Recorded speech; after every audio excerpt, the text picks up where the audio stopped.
This is Todd with Black Spaces. Here are the top 20 sci-fi TV shows and movies of 2024 that we will watch with you. The Three Body Problem, Civil War, Distant, Doctor Who, Dune Part 2, Fallout, Furiosa, Godzilla and Kong, Halo Season 2, Kingdom of the Planet of the Apes, Mickey 17, Rebel Moon Part 2, Severance, Star Trek Discovery, Star Trek Section 31, Star Wars The Acolyte, Skeleton Crew, The Bad Batch, Stargate, and Silo. Now join Toya and Todd as they give their top picks out of these top 20. It's saying I'm of the age to remember the original Doom, but I didn't really get into it because I think it was a combination of the age and just being overwhelmed. Okay. I did see the remake with Zendaya and Oscar Isaacs, and I'm intrigued. I love the way that the first Dune ended, and I'm excited based on the previews I've seen of Dune 2. Mm-hmm. So I'm looking forward to making that time commitment because I'm pretty sure it's not going to be a 90 minute. It's going to require some, devoted time and some comfortable seating and snacks to make it through. So I'm excited about that. I may even be encouraged and inspired to read the novel that the movie was based on. Mm-hmm. I think that judging from the original Dune, it achieves the goal of recognizing, honoring what Frank Herbert wanted to do in the book, but took it to the next level. So I'm excited about that. Okay. On the big screen, on the small screen, I'm excited about the Star Trek Discovery coming back. Okay. I'm bummed that I believe this will be the last season. It will be. But I'm excited that how they're going to tie up all the loose ends, the way that the show ended last year. We found our captain sort of finding love, which in itself, Black love is hard to find on the planet Earth, more or less among the stars. I'm excited about everyone having a happily ever after. Okay. And then also, I believe it was the Area 31, the other one. I'm excited about that because, I'm a Michelle Yeoh fan from the way back. I remember when she was flipping and flopping and kicking and flying through the air. So I'm excited that she's getting her due. Uh-huh. I love the fact that Star Trek has always been the place that you turn to see diversity and leadership, as well as we can be villains and heroes. I'm excited about that. Mm-hmm. Also on the small screen, I'm excited about Doctor Who. This is the 50th year. I was caught up with the holiday specials that aired during the Christmas time, and like the video that we had on a channel, that this is the first time the Doctor is being played by a person of color. Mm-hmm. And, recently, as in like today, I saw that the companion has been replaced or will be replaced by another person of color. You got that one episode, but I did see that, and the source I saw didn't really go into details, but the companion that was featured in the Christmas Day episode, she's already taped her episode, so we'll see that when it comes back in May of this year. Now, how they're going to transition to the new companion, it's Doctor Who. Reality, sense doesn't have to coincide, so I don't know. I don't think she's going to bi-generate like the Doctor Who did. Into like the new Doctor. So I'm excited about going to the stars, going to the desert, going to dimensions unaccounted for. So I'm looking forward to seeing what I see. And then of course I'm always looking to the ones that pop up that you would expect to be intriguing, that sort of brings you in and forces you to, reconsider how you're going to spend the afternoon. Outstanding. Yeah, I think I agree with you that among my picks, and I would say I'm a little conservative in my picks, but or a little mainline in my picks, but I'm always willing to be entertained by entirely new stories and new prospects, because that's the beauty of sci-fi, is that there's just endless possibilities, a universe of possibilities of storylines. So I too am looking forward to Dune 2. That's coming up, I think, in early March. Villeneuve is going to sort of reprise or not reprise, but have the second part of that story. I think fans, and I had a couple of folk who are good friends who said they were watching Dune 1. I forgot exactly if it came at the beginning or the end, but when they said Dune Part 1, they're like, Part 1? Right. I like, you're not aware of how big the Dunes, sort of series is from Frank Herbert. Those are massive books. Dune.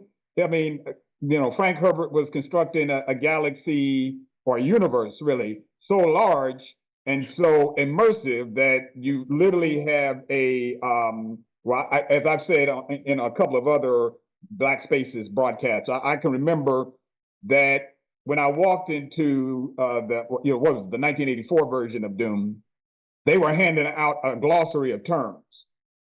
Yeah, and it was needed.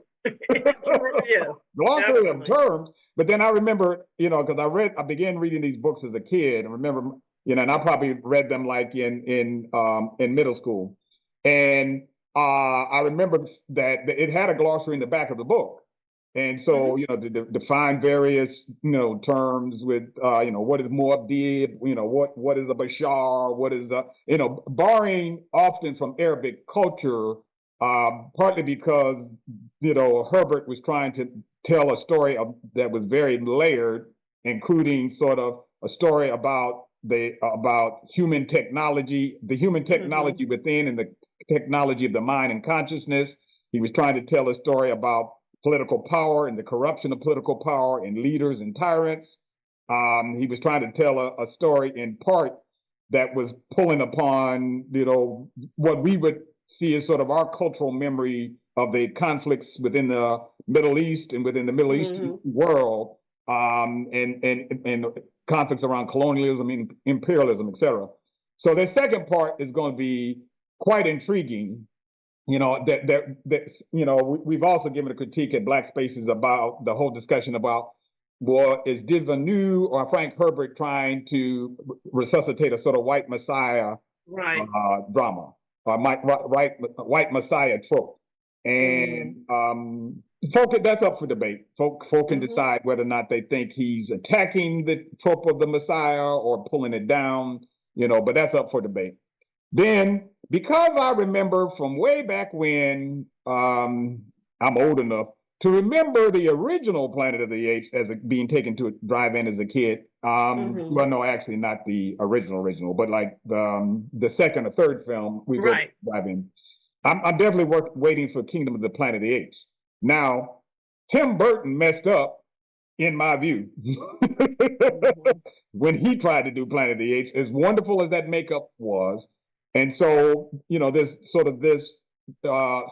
next sort of iteration is intriguing, partly because they are going back, I believe, from what I've seen. You can also see our Black Spaces briefly. They've gone back and tried to bring in some of the original tropes of apocalypse, of the sort of racial order of the apes, of the fundamental issue that really it's a drama about human frailty and human contradictions. The apes are being used as a means to kind of talk about that stuff. So I think it will be a fun popcorn movie, but I think it will also have those same elements of social commentary that Planet of the Apes are known for. Right. With Star Trek Discovery. So now, okay, let me. You can comment in here, but what most fascinated you about Star Trek Discovery, particularly now, Toya, that we're going to see this as the final season? Why do you love that show? Because I know I love it, but I'll ask you why you love that show. Because it allowed us to see them as not just stick figures, beaming down the worlds and coming back up. I mean, there was so much drama, development of the characters individually and as a team. And I, of course, love the fact that we had diversity among the people on the ship and Mm-hmm. how they interacted and came to terms with who they were as individuals. Mm-hmm. And I like the fact that it sort of pushed the envelope to make it not just a sci-fi show. It was a show that a lot of the relationships, if it was in like an office space, maybe it wouldn't be so outlandish Mm-hmm. with all the tropes of fighting these different aliens and, not being able to go somewhere without a helmet on because your oxygen level would be depleted. But it was relatable. The characters were relatable. You got to see them get angry. You got to Mm-hmm. see them be afraid. You got them, got to see them fall in love and lose the love. And then finding back again, you had an opportunity to see romantic love. You had Mm-hmm. an opportunity to see friendship. Mm-hmm. Um, so it was something where even though the scenery may be out of the world literally, the Mm-hmm. relationships were down to earth as we know it to be down to earth.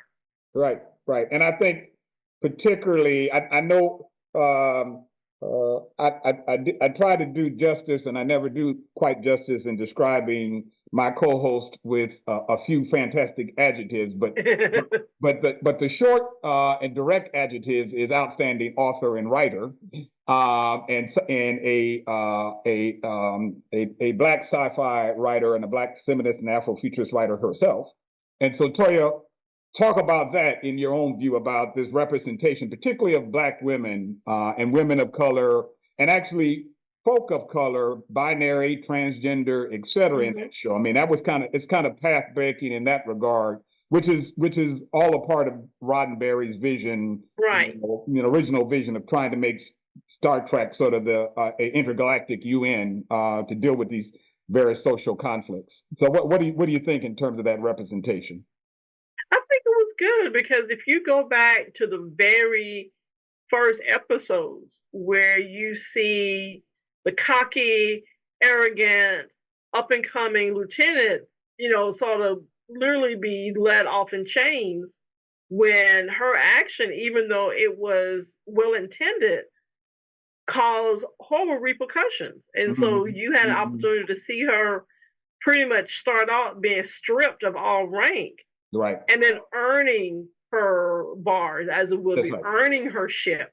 Yeah, Michael Burton. And then I love the fact that Michelle Yeoh's character, we saw her in different That's right. positions, In dimension. as Right. a mentor, as an adversary, Mm-hmm. as someone who the crew came to respect as she was able to change her mind about certain things. Mm-hmm. So I think it was good that the show allowed the characters of color and the characters of different gender expression to be full characters, to Mm-hmm. not be limited or defined by their skin color or gender identity. Mm-hmm. That they were capable. Right. And I think, to Roddenberry's credit, I'm pretty sure that when he sat down to create the original Star Trek, that he would not have imagined all the spinoffs that have taken place and That's right. all the opportunities for women and persons of color to get to this place. Right. We have to think about and I'm blanking on his Avery Brooks when Right. he was on Right. Deep Space Nine. That's right. If it Mm-hmm. wasn't for Avery Brooks and what he did on his show, would we have Martin Green Mm-hmm. somewhere in the mantle? Mm-hmm. Even though as the Star Trek timeline sort of folds upon itself, Mm-hmm. it still maintains that level that it is indeed the content of your character and your dedication to the Federation mission that's going to allow you to grow. And that I love if nothing but the fact that every week she had a different hairstyle. And so, Yeah. of course, there is the question who's tightening braids in outer space? What are their rates? Uh-huh. But it Uh-huh. still allowed her the opportunity for us to see her in a way that was the way we want to be seen. We want to be able to not have to check identity at the door, but still be seen as capable and as a leader and inspirational, Mm-hmm. and see those relationships and friendships develop. So I was very, that is what drew me into it. Because, of course, I've seen the movies, I've seen the shows, I've seen the different spin-offs, but I think Discovery really captured me and really, like, even though it's on a channel that is not so much as appointment TV like it used to be back in the day. Right. But yeah, I was one of those people that waited for that time for Paramount Plus update so I can see the episode, and make sure Yeah. that I was abreast of it, and then sometimes certain episodes, going Mhm. back and look at it again, because it was just that good. I want to experience it again. Right, right, right. Yeah, I thought that the the whole element of you know the way you made mention of this whole question around sort of self-projection, cultural expression in Star Trek Discovery with Captain Michael Burnham and the other characters, women of color and black women and black characters on the show. We had a previous commentary where we talked about the Star Trek Discovery and the politics of hair, right? And I don't want to make it, don't want go too far on this point, but one of the hair being one of those signifiers of identity, and to the degree to which, when you think about it, sort of the evolution from Uhura's character, and not to argue, and in fact, I'm trying to remember, did Nichelle Nichols at any point where I think she did wear an afro by the '80s as her character of Uhura. Right. But just that's just sort of a very small but not so small signifier of sort of this connection to the fact that we as human beings, even 100 years into the future, we can have an egalitarian society where individuals still can connect to communities that are of importance to them and signify, their cultural connections to these communities. The fact that, the original sort of character who took us into that frontier was Nichelle Nichols' character of Uhura, Uhuru, Swahili word for freedom. And so, and that was certainly in the Black Power sort of Pan-Africanism of the 1960s. And so it kind of reflected some of that ethic in the 1960s, subtly or not so subtly, from Roddenberry. Right. So yeah, I'm really excited, and it's a shame the good things have to come to an end in that regard. But I am also excited about Section 31, and because Michelle Yeoh is just fantastic. I mean, I just love her in anything that she does, and particularly in this show. I suspect Michael Burnham might be making some guest appearances in Section 31, so we might still get some of these characters occurring. So I'm a few other things, and then we would just wanted to kind of do as a preview of the stuff we're excited about. I'm going to invite you as the viewers to post the things that you're most excited about and seeing. So there's a few things that are coming up that are Star Wars. These are part of the Star Wars universe, and I'll just say the reason one of my picks is Star Wars Bad Batch, although there's the Acolyte and Skeleton Crew.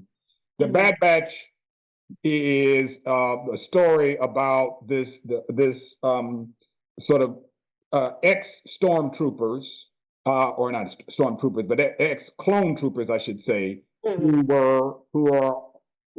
are effectively being sought out by the Empire because they are, and particularly the little girl is being sought out by the Empire because they're trying to replicate them. It was the attempt to create them as sort of superhuman clones with the traits that the Empire wanted to and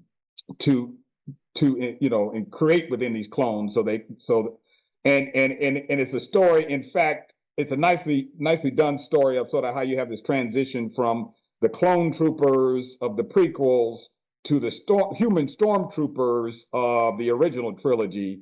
But it's really the violence that was done that the Emperor and the Empire decided, well, we no longer need the clones. We no longer trust the clones. We're going to indoctrinate our own conscripts who are human beings and do away with you. And so it really talks about it.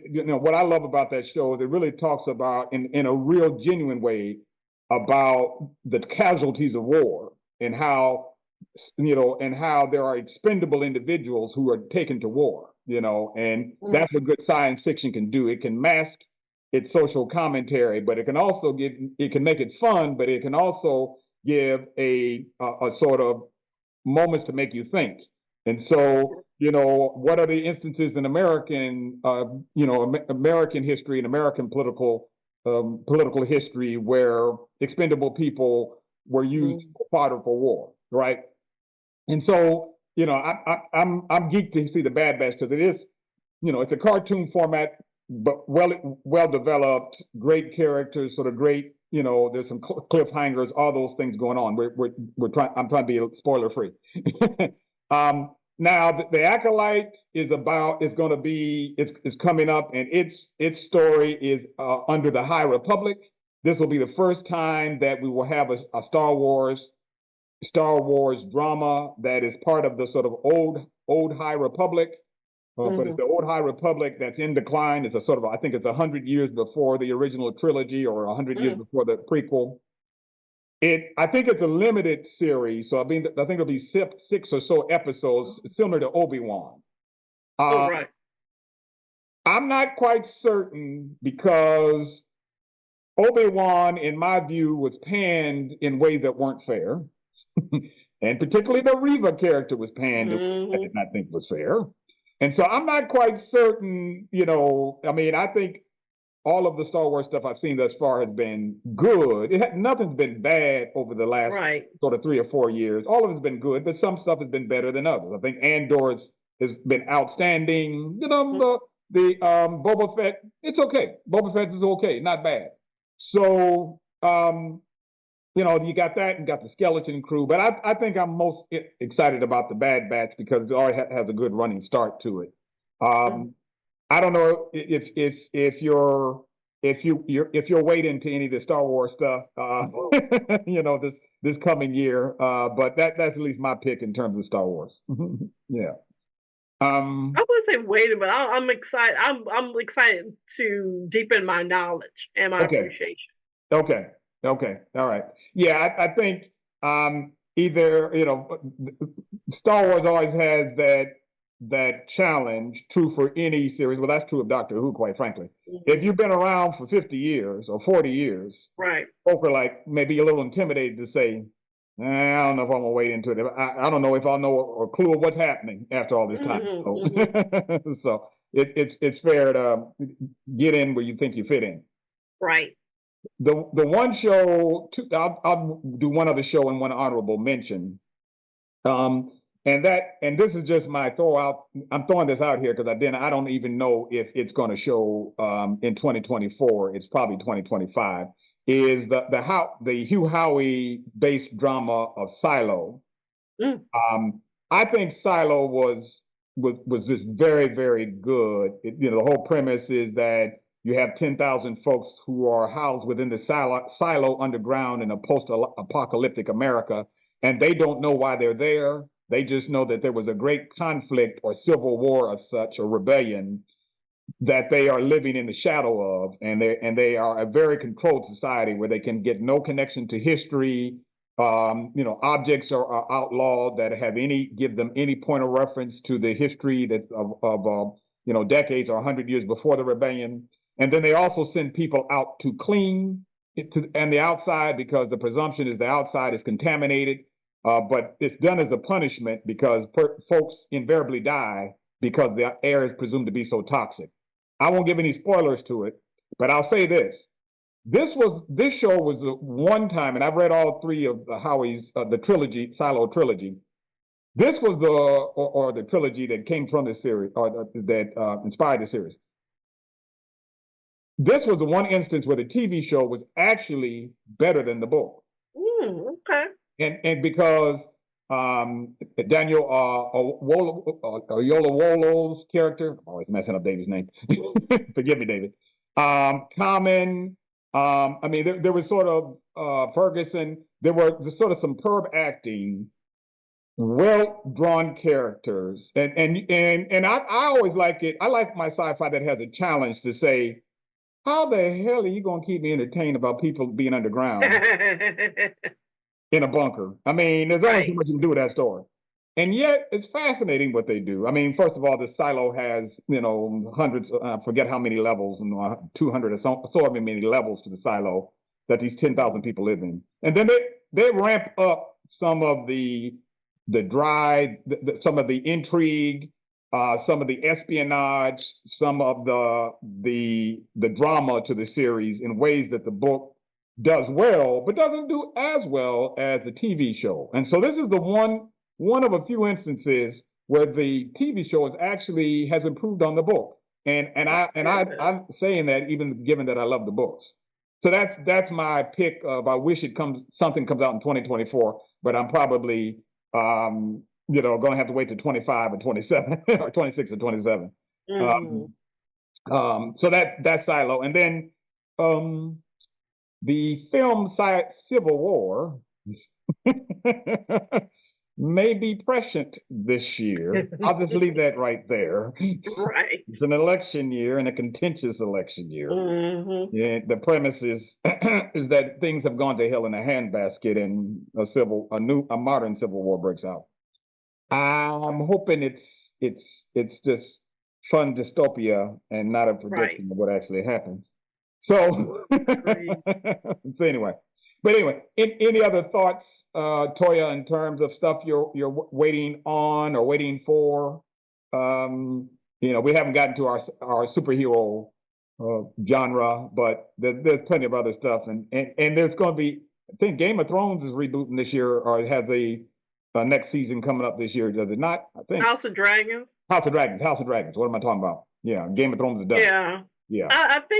I think so. But I think really what we have to factor in is the actor strike and writer strike did put a glitch in a lot of the things that we were anticipating to come out in 24. I mean, there is reports that time was made up to have these series released and movies released that were halfway in the hopper. But I think with all things being said, it's always the unexpected series and movies that come out that is the best prize of being unexpected and not coming with expectations. I think that science fiction has a lot of different franchises that have devoted fans. You can always count. You're going to have the Star Trek. You're going to have the Star Wars. Right. You're going to have the adaptations from books. I think what I'm excited about is those little singular type independent films that sort of makes you reconsider a situation. Make you see something in a different light. So I'm excited about the tried and trues and the ones that's going to sneak under the radar. I agree. I was just giving a shout out to Ncuti Gatwa's new Doctor Who, which is taking this yet in another dimension, particularly being an openly black and queer, a black queer character. We on our channel I made a comparison between Doctor Who and Tom Swift, and that Tom Swift was well-meaning, but failed to launch. So, I got more faith that Gatwa's portrayal of Doctor Who will be, well done, entertaining, fun, whimsical, all those things that we expect from Doctor Who. Right. Okay. All right. Well, Toya, thank you very much for joining me on this podcast of the previews of stuff for 2024. We'll get back with you fans with our separate reviews of many, if not all, of these films and TV shows. If you've got picks of things and reviews that you want to see or topics you want us to discuss, please send us comments. You can comment there on our Facebook page. You can comment Black Spaces as well as Black Futures, and comment via our YouTube channel as well. So thank you for joining us on us providing again our unique critiques, and Again, Toya, we're going to have a lot of fun in 2024. Looking forward to it. No matter what happens in the news. Exactly. Exactly. All right. Thank you, friend. Thank you, fans. Y'all be well. Have a good evening. All right. Bye. Bye-bye.